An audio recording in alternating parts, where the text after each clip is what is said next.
அப்பாவி தொண்டர்கள் அதை வெளியில சொல்ல முடியாம வேதனையில தவிக்கிறாங்க.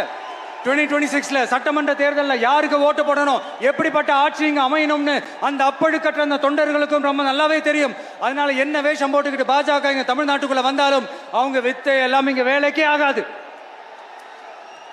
இப்படி பொருந்தா கூட்டணியா இந்த பாஜக கூட்டணி இருக்கிறதுனால இப்ப ஆட்சியில இருக்கிற இந்த வெற்றி விளம்பர மாடல் திமுக என்ன செய்துன்னு தெரியும்ல.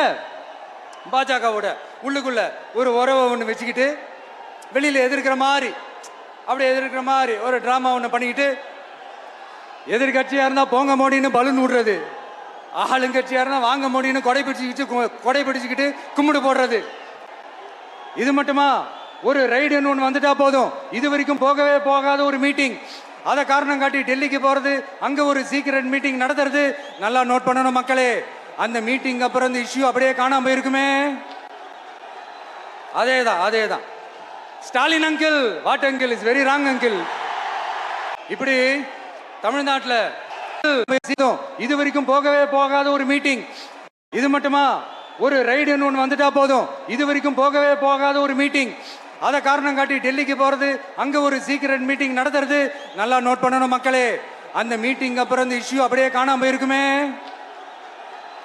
அதேதான் Stalin uncle, what uncle is very wrong uncle.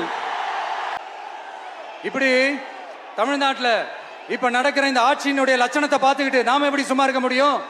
ஒரு தவறு செய்தால், அதை தெரிந்து செய்தால், அவர் கபட நாடக மு.க. ஸ்டாலின் அங்கிளாகவே இருந்தாலும், அங்கிள் உங்களுக்கு மனசாட்சின்னு ஒன்று இருந்துச்சுன்னா நாங்க கேட்கிற கேள்விகளுக்கு மட்டும் கொஞ்சம் பதில் சொல்லுங்க அங்கிள்.